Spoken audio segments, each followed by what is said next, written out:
Assalamualaikum warahmatullahi wabarakatuh. Kembali lagi kawan di Legenda Catur Dunia. Norwegians melanjutkan babak 8 tadi malam kawan, yang menyisakan satu babak terakhir nanti malam. Dan turnamen ini masih terbilang cukup ketat. Walaupun begitu, Magnus Carlsen sementara memimpin turnamen yang menyisakan satu babak lagi kawan.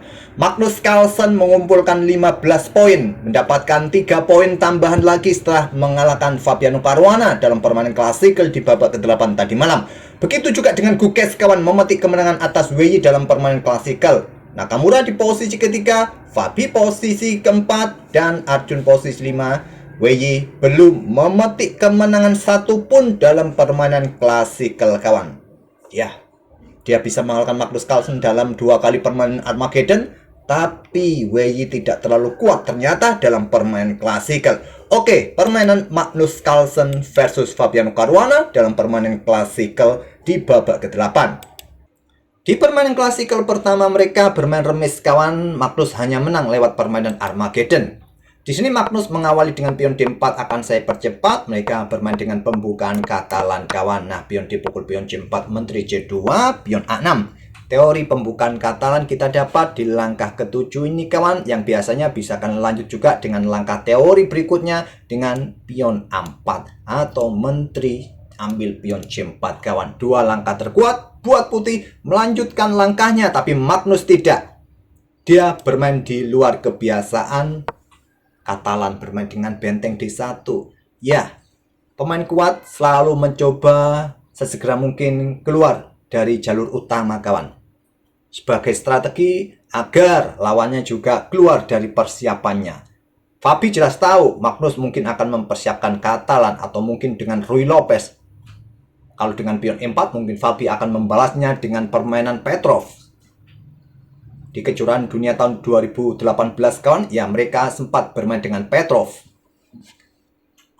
Oke, saya tunjukkan ya jalur utama pion A4. Walaupun jalur ini sudah sering saya tunjukkan, jadi untuk jalur pion A4 tak perlu saya tunjukkan. Kalian bisa buka playlist nanti di akhir video, saya sertakan playlist pembukaan Katalan. Banyak sekali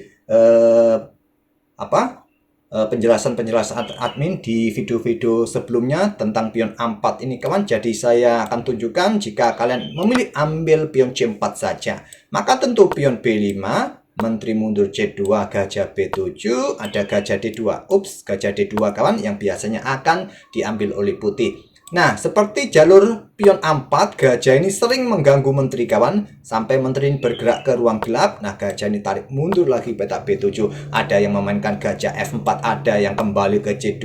Ya, cukup nakal lah kalau melakukan pergerakan-pergerakan seperti ini ya, ingin bermain remis cepat. Oke, jalur menteri ambil pion C4 seperti itu. Magnus tadi memilih dengan benteng D1, memberikan izin pada Fabiano Caruana untuk ekspansi pion B5-nya. Maksud Magnus adalah kuda E5, discover attack. Tentu ada kuda D5, blokade. Magnus sekarang pion B3. Ternyata inilah ide Magnus kawan, untuk kuasai lajur C, tidak membiarkan hitam bermain dengan pion C-nya. Jadi Fabi gajah B7 tentu saja, di sini gajah A3. Gajah pukul gajah bisa jadi langkah kuat, atau sekarang sudah saatnya dorong pion C5 bisa jadi kawan, atau bermain dengan pion H6. Fabi menahan diri, gajah D6 dia mainkan. Magnus tarik mundur kudanya ke D3. Persiapan mungkin kawan untuk ekspansi pion ini, dorong.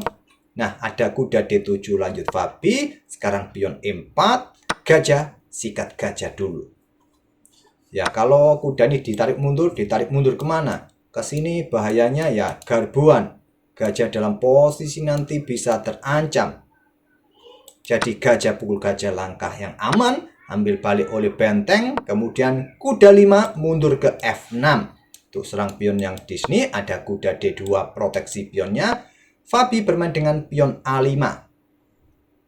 Ada benteng DA1. Pion ini sulit dipertahankan kawan. Sulit dipertahankan. Tapi Fabi harus melepaskan pionnya untuk mempertahankan pion di sini. Karena harapannya nanti seperti ini. Ya, Fabi mempunyai 2 pion, hitung-hitungan bisa lolos 1, ya alhamdulillah. Tapi Magnus juga kawan mendapatkan pion gratis. Sekarang posisi pionnya sangat bebas. Jumlah pion kembali setara di langkah ke-18. Menteri C7 ada pion B4 diadu kawan. Untuk memecah salah satu pion ini ya. Nah, diterima Fabi pion A pukul pion B4, benteng pukul benteng, ambil balik, dan Magnus geser bentengnya untuk pertahankan pion bebasnya di lajur C. Gampanglah pion ini bisa diambil nanti. Ada tekanan benteng C8, nggak bisa ambil pion yang di sini kawan. Kemudian Menteri B1. Coba rebut pion ini. Pion ini sudah dikawal kuda benteng, jadi tidak akan berani ambil pion yang di sini kuda. Jadi ada pion H6 membuat langkah menunggu. Menteri caplok pion B4 pilihan Magnus Carlsen untuk tetap menjaga atau memperkuat posisi pion yang di sini, dan harapannya juga bisa ambil pion di sini. Jadi gajah C6, kemudian Menteri B2. Benteng A8, kuda B4, sikat gajah kawan. Agar tidak ada sokongan buat pion di petak B5 ini. Kuda E5, lanjut Fabi. Ada pion F4, usir kuda dulu kawan. Dan persiapan juga dorong maju pion nanti ke depan. Awas ada ruang diagonal terang ini ya. Kuda caplok gajah C6, Menteri bersama benteng 1 diagonal. Ide pion E5 juga sudah sangat jelas ketara di sini.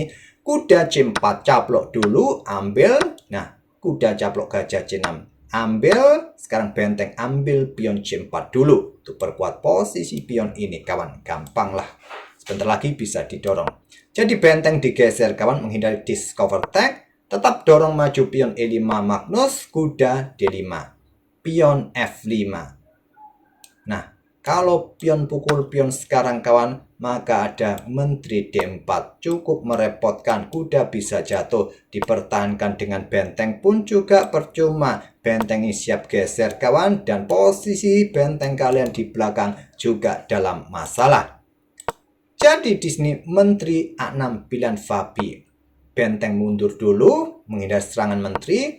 Menteri A7 menekan pion yang di sini. Pion pukul dulu, ambil balik, dan Magnus melanjutkan jual beli. Sehingga dia mempunyai 2 pion bebas luar biasa. Dengan kawalan menterinya kawan, pion ini sangat-sangat nyaman.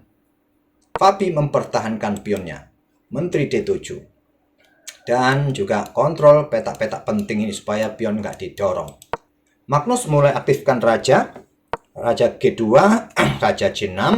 Ada pion H4, raja H8. Fabi hanya mondar-mandir dengan rajanya. Memang dia tidak mempunyai langkah yang bagus kawan. Magnus terus improvisasi posisi raja. Coba membuat langkah menunggu. Sekarang Menteri E6.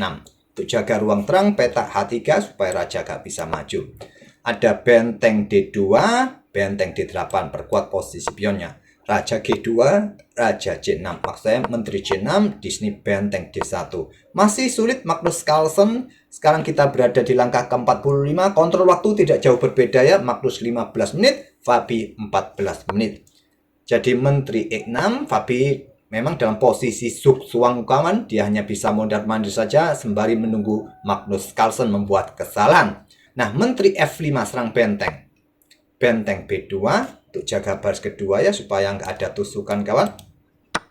Nah di sini Fabi tergoda pion Bahenol. Pion Bahenol, pion sendiri ya kawan. Fabi salah kalkulasi setelah berpikir 6 menit ya, caplok pion H5. Langkah terbaiknya mundur. Mundur di sini. Benteng C2, maka ya bisa dihentikan lagi Menteri C6. Ya, gara-gara pion Bahenol ini kawan ya, gara-gara pion Bahenol. Sehingga Magnus Carlsen mempunyai kesempatan dorong maju pion C6-nya. Fabi Raja H7 meninggalkan baris belakang. Di sini sekarang gantian pion E6. 2 pion melenggang sangat mulus kawan.